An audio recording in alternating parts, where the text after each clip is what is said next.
Solid state lecture 1 में बातें क्या क्या डिस्कस कर ली हैं। हम लोगों ने ये बातें कर ली हैं कि भैया सॉलिड स्टेट क्या है, सॉलिड स्टेट क्या है ना। सॉलिड स्टेट के टाइप्स के बारे में हम लोगों ने बातें कर ली कि सॉलिड स्टेट के टाइप्स कितने होते हैं। टाइप्स में भी हम लोगों ने पढ़ लिया क्रिस्टलाइन होता है, एमॉर्फस होता है।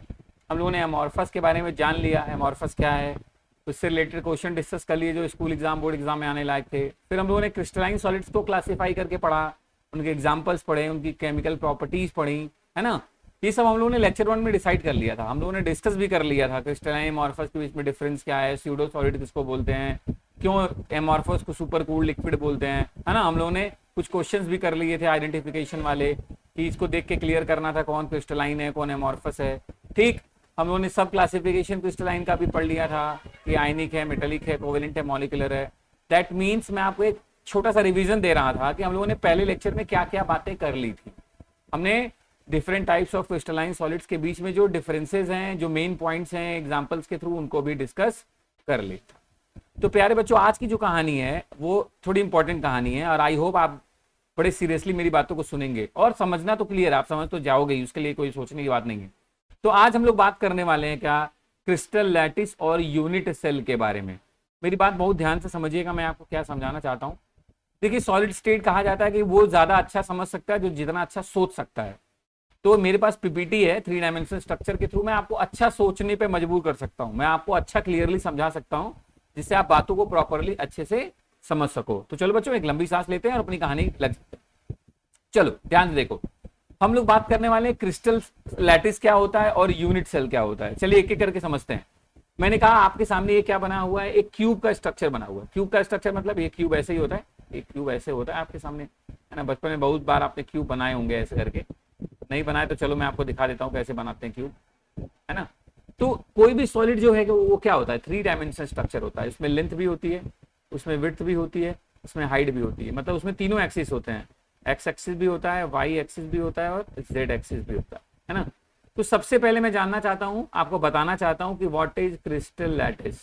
तो प्यारे बच्चों, क्रिस्टल लैटिस का मतलब क्या है, किसी सॉलिड का वो 3 डायमेंशनल अरेंजमेंट जो कैसे बना है, हर एक एटम को अगर आपस में मिला दिया जाए तो जो हर एक एटम को अगर आपस में कनेक्ट कर दिया जाए, जैसे देखो आपके स्ट्रक्चर में दिख रहा है, एटम्स को क्या कर दिया, आपस में कनेक्ट कर दिया गया है। तो जो 3 dimensional entire lattice crystal generate हुआ है उसी को क्या बोलते हैं, क्रिस्टल लैटिस। क्रिस्टल लैटिस क्या है, अगर हमने एटम्स को आपस में कनेक्ट कर दिया तो जो स्ट्रक्चर फॉर्म होता है, जो लैटिस फॉर्म होता है, जनरेट हो जाता है लैटिस, उसी को हम क्या बोलते हैं, क्रिस्टल लैटिस। और दूसरा जो टर्म है यूनिट सेल, वो क्या है वो भी समझ लीजिए, इस चैप्टर में बहुत बार बात होगी यूनिट सेल, यूनिट सेल तो आप जानना जरूरी है यूनिट सेल क्या है। तो यूनिट सेल का फंडा बड़ा सिंपल है, आपके पूरे लैटिस के मैं बोल रहा हूं उसका वो सबसे छोटा हिस्सा, the smallest part of the lattice, जिसको मैं हर डायरेक्शन में बार बार रिपीट अगर कर दूं तो पूरा का पूरा क्रिस्टल लैटिस बन जाए, उसी को हम क्या बोलते हैं, यूनिट सेल। क्या है unit cell, the smallest part of the lattice which can be repeated in all the direction to generate the entire lattice, उसी को हम क्या बोलते हैं, यूनिट सेल। क्लियर, ध्यान से मेरी बात समझना।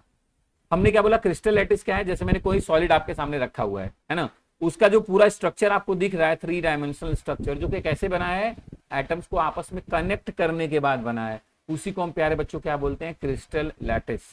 और उस क्रिस्टल लैटिस का सबसे छोटा वाला हिस्सा, सबसे छोटा हिस्सा जिसको अगर मैं बार बार रिपीट कर दूं इन ऑल डायरेक्शन तो फिर से वो पूरा लैटिस बन जाए, उसी को हम क्या बोलते हैं, यूनिट सेल।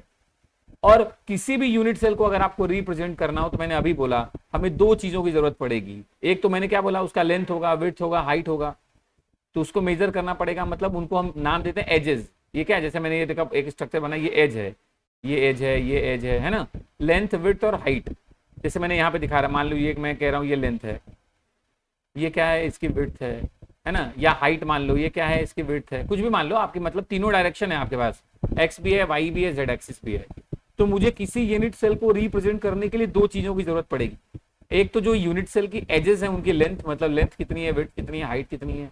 और दूसरी जो इंपॉर्टेंट बात क्या है, उनके बीच में एंगल। आप नोटिस करो, ये देखो एक्स और वाई एक्सिस के बीच में एंगल बना है, वाई और जेड के बीच में एंगल बना है, एक्स और जेड के बीच में एंगल बना है।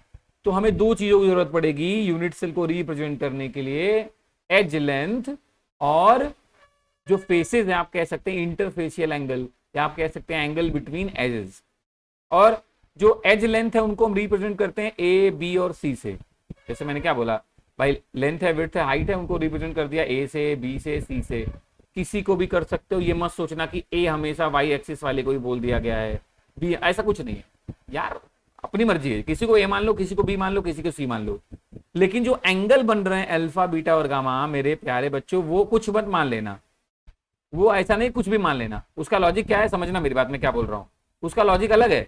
आप उसमें किसी को कुछ नहीं मान सकते हो कि किसी को सर आपने बोला तो अभी किसी को कुछ मान सकते हैं, नहीं। मैं आपको बताता हूं, जैसे आपने क्या बोला, आप समझना मेरी बात। मैंने बोला, जैसे आपने बोला कि सर हमने इसको मान लिया ए, हमने इसको मान लिया सर बी, हमने इसको मान लिया सी, तो ऐसे लिख लेना A B C, alpha beta gamma. अब याद रखना, जैसे मैंने बोला ए और बी के बीच में कौन सा एंगल बनेगा, तो जो नहीं है, मतलब ए और बी के बारे में बात कर रहा हूं, तो कौन नहीं है, सी। तो जो नहीं है उसके नीचे वाला एंगल, मतलब ए और बी के बीच में कौन सा एंगल बनेगा, गामा। देखो सी नहीं है, उसके नीचे वाला एंगल। ए और सी के बीच में कौन सा एंगल बनेगा, तो अब नहीं, कौन है, बी। बी के नीचे कौन सा लिखा है, बीटा। तो ए और बी के बीच में, ए और सी के बीच में कौन सा बनेगा, बीटा। बी और सी के बीच में कौन सा बनेगा, तो अब ए नहीं है, उसके नीचे कौन सा लिखा है, अल्फा, है ना। तो बी और सी के बीच में कौन सा एंगल बनेगा, अल्फा। देखो तुम किसी एक्सिस को ए, बी और सी ले लो, लेंथ को, लेंथ जो है एज लेंथ, लेकिन अल्फा बीटा गामा आप किसी को मत लेना, वो क्लियर है। ए और बी के बीच में गामा, बी और सी के बीच में नहीं कौन है, ए तो अल्फा, और ए और सी के बीच में नहीं कौन है, बी, तो मतलब बीटा। ये दिमाग में रखना है ना। तो किसी भी यूनिट सेल को अगर हमें प्यारे बच्चों रिप्रेजेंट करना हो, तो हमें दो पैरामीटर चाहिए होंगे, एज लेंथ और एंगल उनके बीच में क्या है। तो एज लेंथ को हम रिप्रेजेंट करते हैं ए, बी और सी से, और जो एंगल्स उनके बीच में उनको हम रिप्रेजेंट करते हैं अल्फा, बीटा और गामा से। हमने अभी दो बातें पढ़ी, क्रिस्टल लैटिस क्या है, वो 3 डायमेंशनल स्ट्रक्चर जो हमें दिखता है, जो एटम्स को आपस में कनेक्ट करने पे बन जाएगा, उसी को बोलते हैं क्रिस्टल लैटिस। यूनिट सेल क्या है, उस क्रिस्टल लैटिस का सबसे छोटा वाला हिस्सा, जिसको अगर मैं रिपीट कर दूं इन ऑल डायरेक्शन, तो पूरा का पूरा इंटायर लैटिस बन जाए, उसी को हम क्या बोलते हैं, यूनिट सेल। और अगर आप किसी यूनिट सेल के बारे में बात करना चाहते हैं, तो आपको जरूरत पड़ेगी दो बातों की, दो पैरामीटर्स की, पहला एज लेंथ और दूसरा एंगल्स बिटवीन द एजेस। तो एज लेंथ को हम रिप्रेजेंट करते हैं ए, बी और सी से, और जो एंगल्स हैं उनके बीच में उनको हम रिप्रेजेंट करते हैं प्यारे बच्चों अल्फा, बीटा और गामा से। आपने बोला सर ये तो क्लियर है, अपने दिमाग में आ गया। तो अब कितने तरीके के क्रिस्टल लैटिस हैं उनके बारे में बात करेंगे, कितने तरीके के क्रिस्टल सिस्टम है हम उनके बारे में बात करने वाले। ठीक है, देखो जैसा क्रिस्टल सिस्टम होगा उसके अंदर जो यूनिट सेल होगा वो वैसा ही होगा। और एक बड़ा सा कोई क्यूब है तो उसका जो सबसे छोटा हिस्सा होगा वो भी क्या होगा, क्यूब ही होगा। कोई एक बड़ा सा रेक्टेंगुलर है तो उसका जो सबसे छोटा हिस्सा होगा वो भी कोई ना कोई रेक्टेंगुलर ही होगा। तो यूनिट सेल क्या है, आपको हमें क्या करना है, हमें जानना है क्रिस्टल सिस्टम के बारे में, मतलब कितने तरीके का स्ट्रक्चर हो सकता है 3 डायमेंशनल क्रिस्टल सिस्टम के बारे में बात करने जा रहे हैं। ध्यान से सुनिएगा, ये बोर्ड एग्जाम्स में भी पूछते हैं और कॉम्पिटेटिव एग्जाम्स में भी यहाँ से क्वेश्चन आते हैं। तो आप मेरी बात बहुत ध्यान से समझिएगा, मैं आपको लर्न करवाता हूँ छोटी सी ट्रिक से, आपको अपने आप याद हो जाएगा। ठीक है, चलिए मैं ले आता हूँ आपको उस जगह। अब मेरी बात बहुत ध्यान से सुनना। तो मैंने बोला भैया प्यारे बच्चों 7 टाइप के क्रिस्टल सिस्टम हैं। कौन कौन से, cubic, tetragonal, orthorhombic, hexagonal, रोम्बोहाइड्रल, monoclinic और ट्राइक्लिनिक।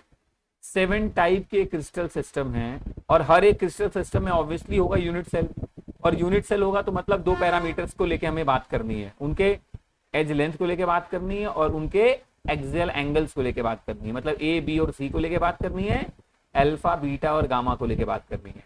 ठीक है, ये क्या है, बीटा के बारे में, ये सब बीटा लिखा हुआ है, ध्यान रखिएगा। ठीक है, चलिए अब मेरी बात बहुत ध्यान से सुनेगा, मैं क्या बोलने वाला हूँ। आपने कहा ठीक है सर एक 7 क्रिस्टल सिस्टम है, अभी आपने बोला सर कोई ट्रिक है आप याद करवा दोगे। मैंने बोला हाँ मेरे लाल, मैंने बोला तो एकदम जरूर करवाता हूँ। देखो इसको याद करने का ट्रिक क्या है, मेरी बात बहुत ध्यान से सुनना। एक तरीका तुम्हें देता हूँ याद करने का, उसको दिमाग में रखोगे तो फटाक से याद होगा।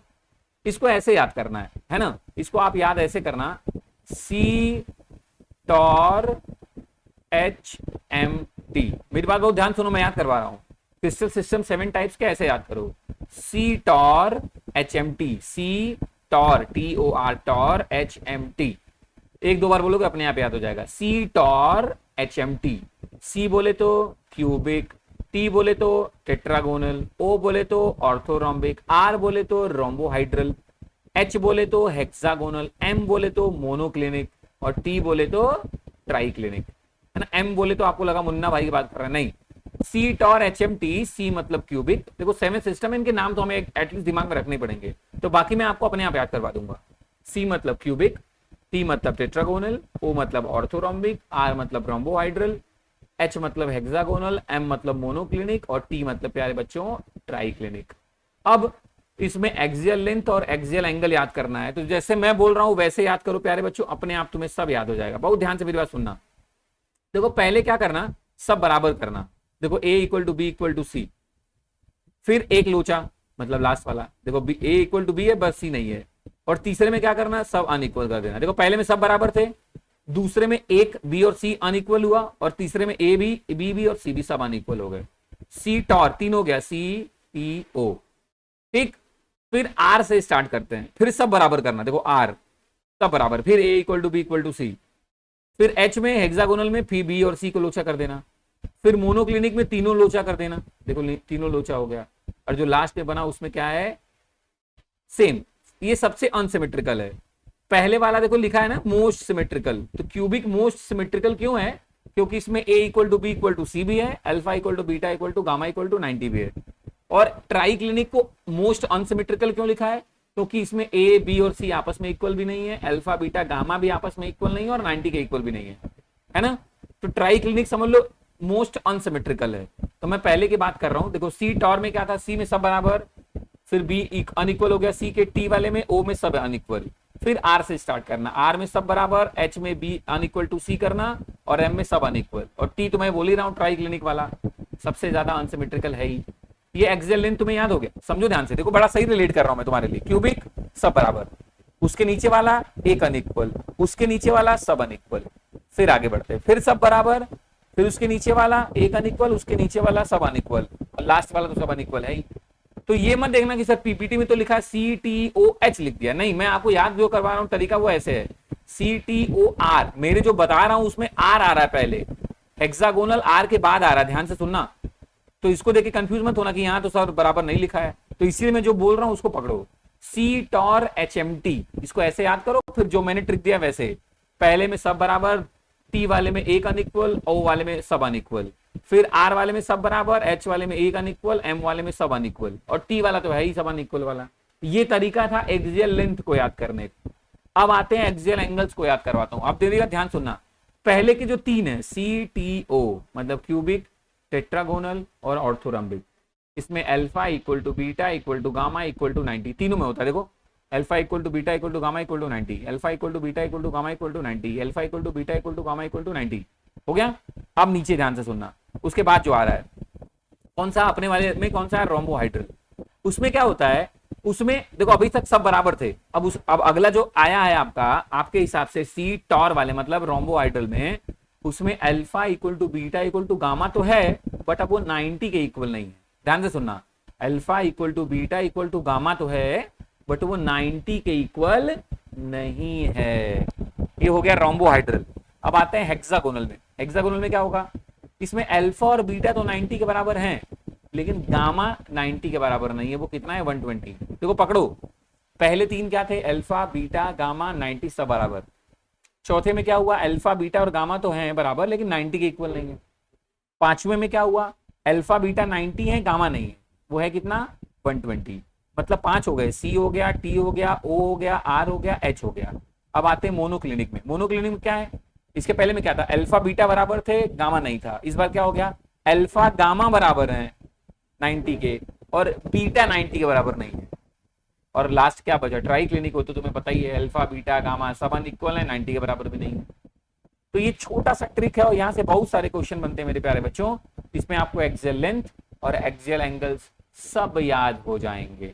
आपको चलो एक बार प्रैक्टिस करवा देता हूं, मेरी बात बहुत ध्यान से सुनना, आपको एक छोटी सी प्रैक्टिस हो जाएगी, है ना, तो आप मेरी बात को समझ भी लोगे। चलो मैं आपको थोड़ा सा प्रैक्टिस करके बताता हूं, आप मेरी बात ध्यान से सुनना, आप मेरी बात ध्यान से सुनना, एक एक करके मैं आपको सिखा रहा हूं। चलिए मेरी बात बहुत ध्यान से समझिएगा मैं क्या बोल रहा हूं, इसी को एक छोटी सी प्रैक्टिस करवा रहा हूं तुम्हें, है ना। आप मेरी बात को बहुत ध्यान से समझोगे तो आपको जल्दी याद होगा। देखिए स्क्रीन पे क्या कर रहा हूं, मैंने क्या लिखा है, 7 crystal system, C T O R H M T. Axial की बात करूं, ध्यान से सुनना, मैं तुम्हारी प्रैक्टिस के लिए बोल रहा हूं। एक्सियल की बात करूं तो पहले में क्या होगा, A equal to B equal to C, edge length. दूसरे में क्या होगा, ए इक्वल टू बी तो होगा but not equal to C होगा, एक लोचा। ओ वाले में क्या होगा, A not equal to B not equal to C, दोनों लोचा हो गया। फिर आर में क्या होगा, फिर से बराबर, A equal to B equal to C. H में क्या होगा, A equal to B not equal to C. M में क्या होगा, फिर वही सेम पैटर्न रिपीट हो रहा है, A not equal to B not equal to C. और ट्राई क्लिनिक क्या है, मोस्ट ऑन सिमेट्रिकल, तो यहाँ A not equal to B not equal to C तो चल ही रहा है, ठीक है।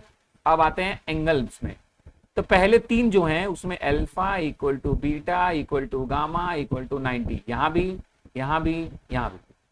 चौथे में क्या हुआ sir, alpha equal to beta equal to gamma अभी भी है लेकिन अब वो 90 के इक्वल नहीं है। पांचवें में क्या हुआ, अल्फा इक्वल टू बीटा है, ये दोनों सब 90 हैं लेकिन जो गामा है वो 90 के इक्वल नहीं है, एक्चुअली वो कितना था 120। मोनोनिक क्लिनिक में क्या हुआ, अब अल्फा और गामा सर इक्वल टू 90 हैं, अब क्या है बीटा अनइक्वल है, वो 90 के बराबर नहीं है, ठीक है। और ट्राई क्लिनिक तुम अच्छे से समझते हैं, इसमें तो सभी लोचे ही हैं। कौन कौन से लोचे हैं, इसमें alpha not equal to beta not equal to gamma और नॉट इक्वल टू 90। ये बड़े आसानी से आपको याद हो जाएगा, सी टॉर H M T, cubic, tetragonal, orthorhombic, rhombohedral, hexagonal, monoclinic और ट्राई। आई होप मेरे प्यारे बच्चों आपको ये बात समझ में आ गई होगी कि हाँ सर आपने सही याद करवाया, फटाक से याद हो गया ये तो, ठीक है। सही है, मेरी बात आपके दिमाग में आई है ना। चलिए अच्छा मैं आगे बढ़ता हूं फिर, अगर आपको मेरी बात समझ में आ गई तो ये हो गए 7 टाइप के क्रिस्टल सिस्टम। आपको आइडिया लगा उनके एक्सियल लेंथ, आपको आइडिया लगा उनके एक्सियल एंगल्स के बारे में, ठीक है। 7 टाइप के क्रिस्टल सिस्टम्स हो गए। अब हम बात करते हैं उनके अंदर जो यूनिट सेल मिलने वाले हैं वो किस टाइप के मिलने वाले हैं, या उनके टाइप्स क्या क्या हो सकते हैं। तो प्यारे बच्चों अगर मैं आपको यूनिट सेल के बारे में बात करूं कि कितने यूनिट सेल हो सकते हैं, तो अभी तक 4 टाइप्स ऑफ यूनिट सेल ढूंढे जा चुके हैं। आपको लग रहा होगा 3 ही लिखा है क्योंकि आपके सिलेबस में 3 है, मैं आपको थोड़ा अपडेट करूंगा चारों के बारे में। तो 4 टाइप के यूनिट सेल मेरे प्यारे प्यारे बच्चों मिल चुके हैं। कौन कौन से, एक मिला है आपको एससीसी, सिंपल सेंटर्ड सेल, या इसी को हम बोलते हैं प्रिमिटिव यूनिट सेल, सबसे पुराने वाले प्रिमिटिव यूनिट सेल। दूसरा क्या होता है बीसीसी, बॉडी सेंटर्ड सेल। तीसरा होता है एफसीसी, फेस सेंटर्ड सेल। और चौथा होता है ECC, edge centred cell. 4 type के प्यारे बच्चों यूनिट सेल हैं। कौन कौन से, simple centred cell, body centred cell, face centred cell और इंड सेंटर्ड सेल। अब आपको समझना है कि इनके बारे में, तो सबसे पहले मैं आपको देखिए इस पूरे चैप्टर में मैंने क्या बोला, 7 टाइप के क्रिस्टल सिस्टम है, लेकिन अपन लोग को बात सिर्फ किसकी करनी है, क्यूब की। आपको पूरे चैप्टर में किसको लेके बातें करनी है, क्यूब के बारे में बातें करनी है। तो मुझे सबसे पहले आपको क्यूब एक बना के उसमें समझाना पड़ेगा कि क्यूब में कौन से जो आप कह सकते हैं कंपोनेंट्स को किस नाम से बोलते हैं। आपको बताना पड़ेगा मुझे एज क्या है, फेस क्या है, फेस सेंटर क्या है, एज सेंटर क्या है, बॉडी सेंटर क्या है, कॉर्नर क्या है। तो चलिए मैं आपको बताने की कोशिश करता हूं कि आप जल्दी से बातों को समझ पाए, ठीक है। चलिए 1 सेकंड लगेगा, मैं आपको एक नए पेज पे ले आता हूं और आपको फटाक से समझाने की कोशिश करता हूं। मेरी बात बहुत ध्यान से सुनिएगा, आपको अच्छे से समझ में आ जाएगा, डोंट वरी, ठीक है। चलिए सामने देखिए, अब मैं आपको समझा रहा हूं, मेरी बात बहुत ध्यान समझिएगा। मैं बना रहा हूं एक क्यूब। क्यूब का मतलब क्यूबिक सिस्टम, मतलब जहां A equal to B equal to C और alpha equal to beta equal to gamma equal to 90। अभी हम लोगों ने पढ़ा, आपको 7 क्रिस्टल सिस्टम मैंने याद करवा दिए, है ना। मेरा थोड़ा जो क्यूब है वो थोड़ा ढीला है, मतलब इसमें लोचे मत आना कि अल्फा इक्वल टू बीटा नहीं है, मतलब समझ तो तुम गए, मैं बना रहा हूं क्यूब। अब क्यूब के कंपोनेंट ध्यान से सुनना बच्चों, ये आपका क्यूब का स्ट्रक्चर है और इसमें इसको जो बोलते हैं, यहां पे अगर मैं कोई आइटम रखूं ना तो इस जगह को क्या बोलते हैं, इस प्लेस को क्या बोलते हैं, कॉर्नर। और आप ध्यान से देखो तो आपको दिखेगा कि क्यूब में कितने कॉर्नर होते हैं, 8। कितने नंबर ऑफ कॉर्नर हैं, ध्यान से देखिए, मैं इसलिए कलर कर रहा हूं, ये 8 कॉर्नर हो गए आपके पास, 1 2 3 4 5 6 7 8। तो इसको हम क्या बोलते हैं, कॉर्नर। मैं लिख दे रहा हूं, आपके दिमाग में होना चाहिए। ये आ गया ना बच्चों, तो आपको आसानी से बहुत चीजें समझ में आने लगेंगी, है ना। और मैं पढ़ाऊं समझ में ना आए, ऐसा होना नामुमकिन है, तो मेरी बात ध्यान से समझो। ये क्या है, कॉर्नर। इसको क्या बोलते हैं, एज। इसको क्या बोलते हैं, एज। एज, ये क्या है, एज। कितने एजेस हैं ध्यान से देखो तो आपको समझ में आएगा कि सर ये, जैसे आपने बोला ये कॉर्नर है सर, तो मैं नीचे भी लिखता भी जा रहा हूं, कॉर्नर है और कितने नंबर में होता है, 8। दूसरा मैंने लिखा एज, चलो काउंट करते हैं एज कितना होता है। तो देखो ये 1 हो गया, ये 2 हो गया, ये 3 हो गया, ये 4 हो गया, ये 5 हो गया, ये 6 हो गया, ये 7 हो गया, ये वाला 8 हो गया, ये हो गया 9, ये हो गया 10, ये वाला हो गया 11 और ये वाला हो गया 12। तो कितने एजेस होते हैं आपके क्यूब में? 12 एजेस होते हैं। प्यारे बच्चों कितने एजेस होते हैं? 12। इस पूरे हिस्से को क्या बोलते हैं? मेरी बात ध्यान सुनना, इस पूरे हिस्से को क्या बोलते हैं?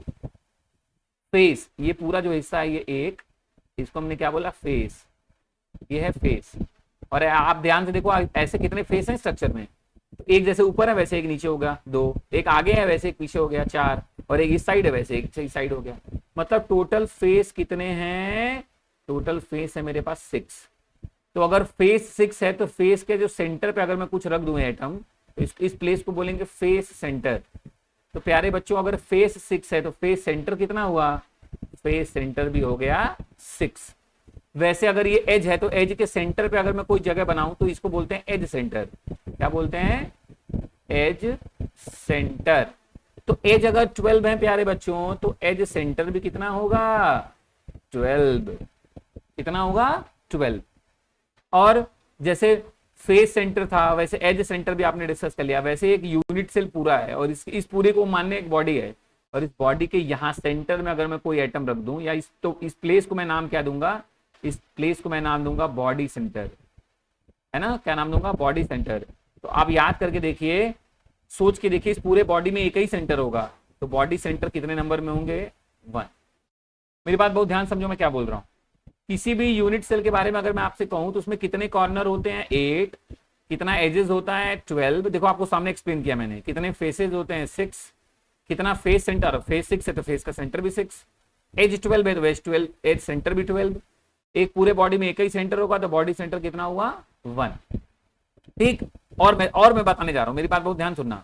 आपने कहा ठीक है सर, और कुछ बातें करता हूं, मेरी बात को एक एक करके समझना, ठीक है? अब देखो ध्यान से मैं क्या बोल रहा हूं। अगर ये फेस है तो अगर मैं इसको यहां से यहां कट कर दूं ऐसे, तो इसको हम बोलते हैं फेस डायगोनल। फेस को आपने डायगोनली कट किया ना, तो इसका अगर मैं नेमिंग करूं तो ये क्या हो गया? ये हो गया FD, फेस डायगोनल। ये कितने नंबर में होगा? तो आपने बोला सर एक फेस में 2 फेस डायगोनल हो सकते हैं, जैसे यहां कट किया एक, वैसे मैं यहां से यहां भी कट कर सकता हूं। सर हमने नोटिस किया कि एक फेस में 2 फेस डायगोनल हो सकते हैं। मेरे पास 6 फेसेस हैं, इसका मतलब मेरे पास कितने फेस डायगोनल होंगे? 12। कितने फेस डायगोनल होंगे प्यारे बच्चों? 12 फेस डायगोनल होंगे। ठीक है, मेरी बात ध्यान समझना मैं क्या बोल रहा हूं। कितने कितने होंगे फेस डायगोनल? 12। अब मैं बात कर रहा हूं एज डायगोनल की। तो देखो एज डायगोनल को समझाता हूं, मेरी बात समझना, है ना? उम्मीद करता हूं आप समझ जाओगे, थोड़े समझदार हैं आप। तो मैं क्या कह रहा हूं, ध्यान सुनना। ये जो पीछे वाला एज है उसके कॉर्नर को उठा के मैंने आगे वाले के नीचे वाले से ऐसे मैच कराया। देखो ये ए, इसको हम बोलते हैं, ये है आपका एज डायगोनल। देखो फेस को डायगोनली कट किया तो फेस डायगोनल, एज को डायगोनली कट कर रहे हैं तो वो हो गया एज डायगोनल। देखो ये पीछे वाले को आगे के नीचे वाले से किया, वैसे इस पीछे वाले को आगे के नीचे वाले से करेंगे तो ये 2 हो गए। वैसे अब आगे लेके इसके पीछे वाले के साथ करोगे तो कितने होंगे? 2 और। मतलब टोटल एज डायगोनल कितने होंगे मेरे प्यारे बच्चों? इसको बोलते हैं एज डायगोनल। ध्यान से समझना। और ये टोटल हो सकते हैं कितने नंबर में? 4। ये पूरे क्यूब के बारे में मैंने आपको समझाया, और आप अगर इसको समझ लिए तो आपका समझ लो चैप्टर में आप बातें आसान हो जाएंगी। फिर से देख लो। अब मैं बोल रहा हूं मैच करो। आपको स्ट्रक्चर में मैंने बोला कितने कॉर्नर हैं, आपने बोला खट से दिमाग लगाया सर 8। दिख रहा होगा आपको। कितने एजेस हैं हम लोगों ने काउंट किया था, तो आपने बोला सर 12। कितने फेस हैं तो आपने बोला सर 6। भाई आपके क्यूब उठा, एक इधर फेस है, इधर एक आगे एक इधर 4 और एक अगल बगल 6। अगर फेस 6 हैं तो फेस सेंटर भी 6। एज अगर 12 है तो एज सेंटर भी 12। पूरा यूनिट सेल एक बॉडी है तो उसका एक ही सेंटर होगा, तो बॉडी सेंटर देखो लिखा है 1। फेस, एक फेस में 2 डायगोनल थे ऐसे ऐसे, तो 6 फेस थे, तो टोटल डायगोनल कितने हमने रखे? 12। एज डायगोनल क्या किया? बड़ा सिंपल है। देखो आपको स्ट्रक्चर में मैंने दिखाया, इसलिए जो आपको पीछे से एजेस दिख रहे हैं उनको आगे वाले एजेस से नीचे वाले से मैच कराओ तो 2, वैसे अब आगे वालों को पीछे के मैच कराओ तो टोटल 4 एज डायगोनल होंगे। ठीक है, मुझे उम्मीद है कि आपको ये बात समझ में आ गई होगी। आप चाहें तो वीडियो पॉज करके इसको अपनी कॉपी में बार बना सकते हैं, चाहे तो स्क्रीनशॉट ले सकते हैं, आपकी मर्जी। ठीक, ये हम लोगों ने बातें किसको लेके की? यूनिट सेल के कंपोनेंट्स को लेके बातें की। तो अब चीजें आसान हो जाएंगी प्यारे बच्चों, अब चीजें आपके लिए आसान हो गई। आपको पता है फेस क्या है, फेस सेंटर क्या है, बॉडी क्या है, बॉडी सेंटर क्या है, एज क्या है, एज सेंटर क्या है, फेस डायगोनल, एज डायगोनल, आपको क्लियर है। तो अब चीजें आपके लिए क्या होने वाली हैं, आसान होने वाली हैं। कैसे, आपको दिखाता हूं कैसे, बड़ी आसान सी बात हो गई। अब मैंने आपसे क्या बोला था, मैंने आपसे बोला था बेटा यूनिट सेल 4 टाइप्स के होते हैं, simple centred cell, body centred cell, face centred cell और इंड सेंटर्ड सेल। तो देखो बड़ा आसान है। सिंपल सेंटर्ड सेल में क्या होता है, यहां पे एटम सिर्फ कहां प्रेजेंट होते हैं, कॉर्नर पे। अब देखो आपको स्ट्रक्चर में दिख रहा होगा ये क्यूब बना हुआ है और जो एटम है वो सिर्फ कहां पे प्रेजेंट है, देखो कॉर्नर पे। कॉर्नर कितने नंबर में होता है, 8। तो इधर देखो आपके स्ट्रक्चर में 8 जगह एटम प्रेजेंट है, आपको दिख रहा होगा। हाँ सर 8 कॉर्नर पे एटम प्रेजेंट है ना। तो वैसे ही बॉडी सेंटर की बात करूं तो आपको दिख रहा होगा एटम कहां प्रेजेंट है। तो देखो सिंपल सेंटर्ड सेल को हम बोलते हैं प्रिमिटिव, मतलब एटम कॉर्नर पे तो होगा ही होगा। अब बॉडी सेंटर में क्या है, कॉर्नर के साथ साथ बॉडी के सेंटर पे, देखो दिख रहा है तुम्हें ये कॉर्नर है, सब कॉर्नर पे प्रेजेंट है, उसके अलावा देखो बॉडी के सेंटर में भी प्रेजेंट है, तो इसलिए इसका नाम है body centred. Face centred cell क्या है, कॉर्नर के साथ साथ जितने भी फेस हैं उनके सेंटर में प्रेजेंट है। देखो ये एक फेस यहां प्रेजेंट है, दूसरा फेस यहां प्रेजेंट है, तीसरा फेस यहां प्रेजेंट है। तो मतलब टोटल क्या है, 8 कॉर्नर के साथ साथ हर एक फेस के सेंटर पे भी प्रेजेंट है। और इंड सेंटर्ड सेल में क्या होता है, जो एटम्स होते हैं वो कहां प्रेजेंट होते हैं प्यारे बच्चों, देखो कॉर्नर पे तो होंगे ही होंगे, वो तो प्रिमिटिव है, उसको होना तो नेसेसरी हो गया। तो कॉर्नर के साथ साथ किसी भी दो अपोजिट फेस सेंटर पे, किसी भी दो अपोजिट फेस सेंटर पे होंगे, कोई भी दो हो सकते हैं वो। ये देखो कॉर्नर पे मैंने बना दिया, और किसी भी दो अपोजिट फेस सेंटर पे, मैं अपने में दिखा रहा हूं, एक ऊपर इस वाले फेस में, एक नीचे वाले फेस में। तो कोई भी दो हो सकते हैं अपोजिट फेस सेंटर, कोई सा भी दो हो सकता है प्यारे बच्चों, ऊपर नीचे अगल बगल है ना, आगे पीछे कहीं भी ले सकते हो आप। तो इस वाले को क्या बोलते हैं, इंड सेंटर्ड सेल। फिर से मेरे प्यारे बच्चों, सिंपल सेंटर्ड सेल या प्रिमिटिव में कहां होते हैं, atom present only at the corner, structure आपके सामने बना है। बॉडी सेंटर में क्या होते हैं, corner as well as body centre, आपके सामने बना है। फेस सेंटर में कहां होते हैं, corner as well as face centre, आपके सामने बना, आप क्लियरली दिख रहा होगा। एज सेंटर में कहां होता है, corner as well as two opposite face centre, कोई सा भी दो हो सकता है। तो ये यहां ठीक है। अब यहां बड़ी इंपॉर्टेंट बात बताने जा रहा हूं। अब यहां पे दो बातें आपसे पूछी जाती हैं, टोटल नंबर ऑफ एटम्स और लैटिस पॉइंट। तो जहां एटम प्रेजेंट होता है बच्चों, उस पॉइंट को बोलते हैं लैटिस पॉइंट। क्या बोलते हैं, लैटिस पॉइंट। तो अगर आपसे कोई पूछे कि एससीसी में लैटिस पॉइंट कितना है, तो 8 जगह एटम प्रेजेंट है, मतलब लैटिस पॉइंट हो गया 8। बीसीसी में लैटिस पॉइंट कितना है, तो बेटा 8 कॉर्नर पे प्रेजेंट है और एक बॉडी सेंटर पे, मतलब लैटिस पॉइंट हो गया 9। एफसीसी में लैटिस पॉइंट कितने हैं, तो 8 कॉर्नर पे हैं और 6 फेस सेंटर पे। हमें पता है ना फेस सेंटर कितने होते हैं, 6। तो 8 और 6 कितना हुआ, 14। तो लैटिस पॉइंट कितना होता है, 14 होता है। ईसीसी में लैटिस पॉइंट कितना हुआ प्यारे बच्चों, तो 8 कॉर्नर पे 8 वो हो गया लैटिस पॉइंट, एटम जहां प्रेजेंट है उसी को बोलते हैं लैटिस पॉइंट। और दो कोई भी अपोजिट फेस सेंटर, तो 8 और 2 कितना हो गया, 10। तो अगर आपसे कोई पूछे कि एससीसी में, बीसीसी में, एफसीसी में या ईसीसी में कितने लैटिस पॉइंट हैं, तो आपको रटना नहीं है मेरे प्यारे बच्चों, सिंपल। लैटिस पॉइंट मतलब एटम कितनी जगह प्रेजेंट, बता देना। एससीसी में 8, बीसीसी में 8 और 1 9, एफसीसी में 8 और 6 14 और ईसीसी में 8 और ये 2 अपोजिट वाले 10। ठीक है, क्लियर है। दूसरी जो हमें बात सीखनी है वो सीखनी है कितने नंबर ऑफ एटम्स प्रेजेंट होते हैं एक यूनिट सेल में।